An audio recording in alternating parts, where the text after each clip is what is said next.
Comment tu peux croire que Dieu t'a abandonné? Non. Le temps que tu es en train de traverser, tu es en train de vivre une leçon. Dieu est en train de t'enseigner une chose. Parce que tu seras aussi un témoignage pour les autres.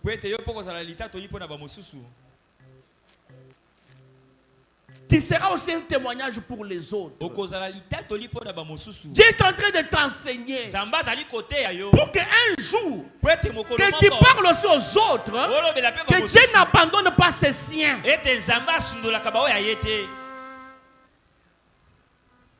Dieu est en train de t'enseigner pour qu'un jour, que tu dises aussi aux autres que les enfants de Dieu, ils n'échouent jamais. On peut les combattre, mais on ne peut pas les vaincre. On ne peut pas les vaincre.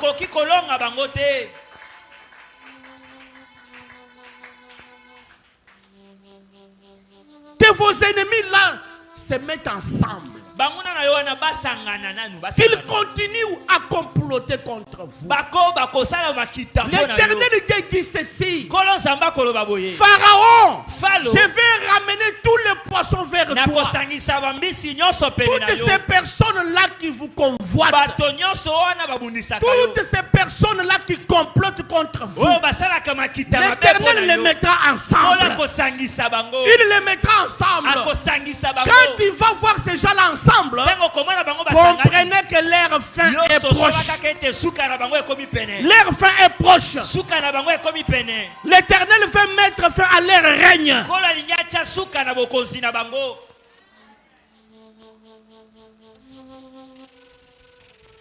Il ne faut pas que celui-ci meure, que celui-là reste. Non. Parce que quand l'autre là va rester, il va continuer avec ses mauvaises œuvres. Il faut que l'Éternel les mette ensemble. Quand il va les voir faire un front commun, comprenez que c'est le moment que l'Éternel veut t'élever. C'est le moment que l'Éternel veut se glorifier.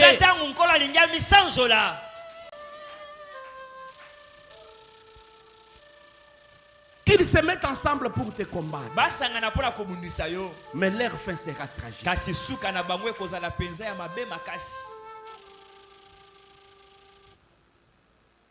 C'est pourquoi l'Éternel te dit dans le livre d'Ésaïe, Ésaïe 43, le verset 18. Ésaïe 43, verset 18. Dieu dit, il ne faut pas considérer ce qui est ancien.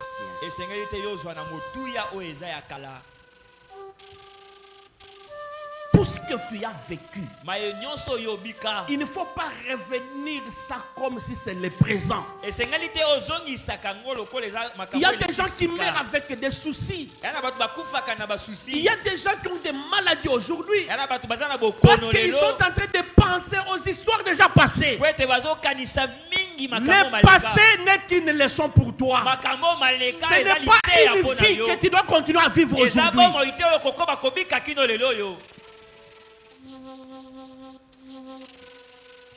Tu as déjà tiré une leçon. Fais passer ça comme c'est passé.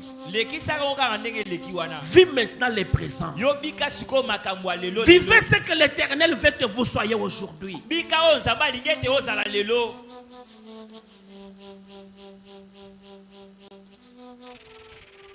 Les enfants d'Israël, quand ils ont traversé la mer Rouge, ils ont chanté un cantique. Parce qu'ils étaient contents de voir que l'Éternel les a fait sortir dans la servitude.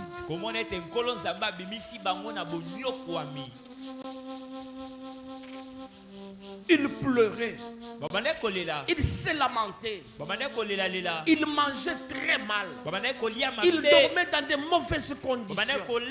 Ils n'avaient pas la paix. La Bible dit, dans leur temps de détresse là, ils ont invoqué l'Éternel. L'Éternel, le Dieu de leur père. L'Éternel les a répondu. La réponse, c'était leur délivrance. Ils sont sortis.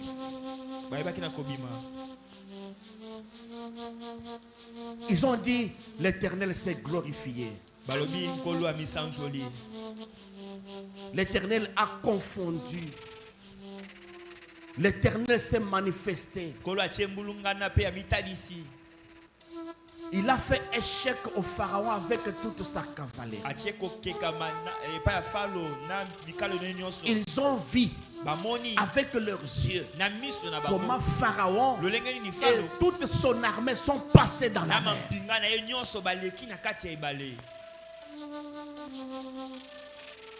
Quand l'Éternel fera éclater sa gloire, même toi tu ne comprendras pas. Ça va te dépasser. C'est pourquoi la Bible dit, rien de ce que Dieu fait ne peut étonner le monde. Tout ce que Dieu fait, il faut que l'homme arrive à comprendre que ça c'est Dieu. Dieu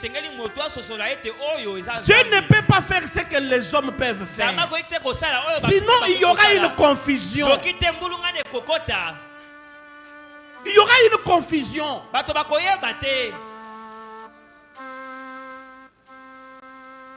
Là où l'homme est capable de faire quelque chose, l'Éternel Dieu se retire.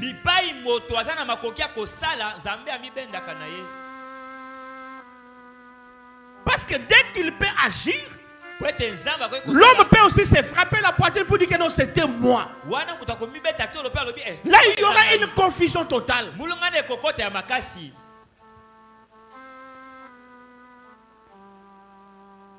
Moïse lance son bâton par terre. Les magiciens de Pharaon font aussi sortir leurs bâtons. Ils lancent ça aussi par terre. Ça se transforme en serpent. Confusion.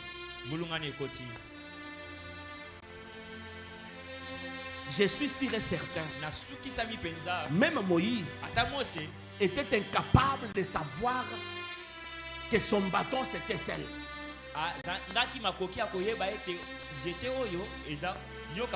Parce que tous les serpents là étaient le même.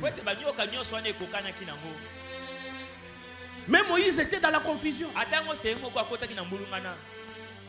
Maintenant, comment est-ce que je vais savoir que non, ça c'est mon bâton? Dieu ne peut pas laisser la confusion dans ta vie. Non, jamais. Dieu ne peut pas te laisser dans la confusion. En tant qu'enfant de Dieu, l'Éternel ne t'abandonnera pas dans la confusion. Les magiciens de Pharaon, ils ont jeté aussi leur bâton, ça s'est transformé en serpent. Et Pharaon s'est moqué de Moïse. Il dit à Moïse, tu as vu? Tu croyais avoir fait quelque chose de spécial.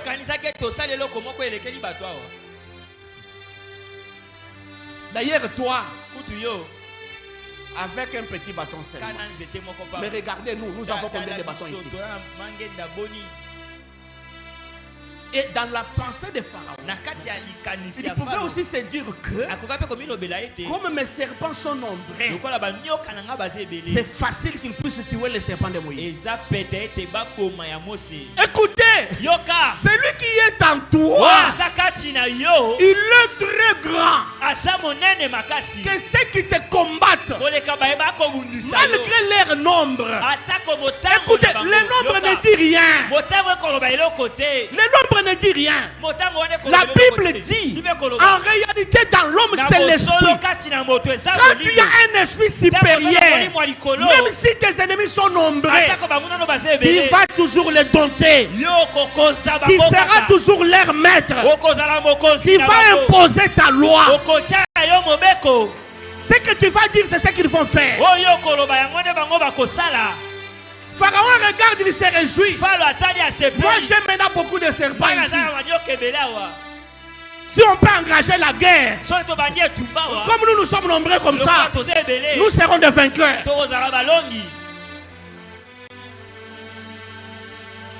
Je pense que Moïse, il s'est posé des questions. Seigneur, pourquoi tu m'as mené devant cet homme? Mais Moïse Moïse ne savait pas que l'Éternel cherchait à se glorifier. Il fallait que Pharaon comprenne qu'il y a un Dieu qui dirige le monde.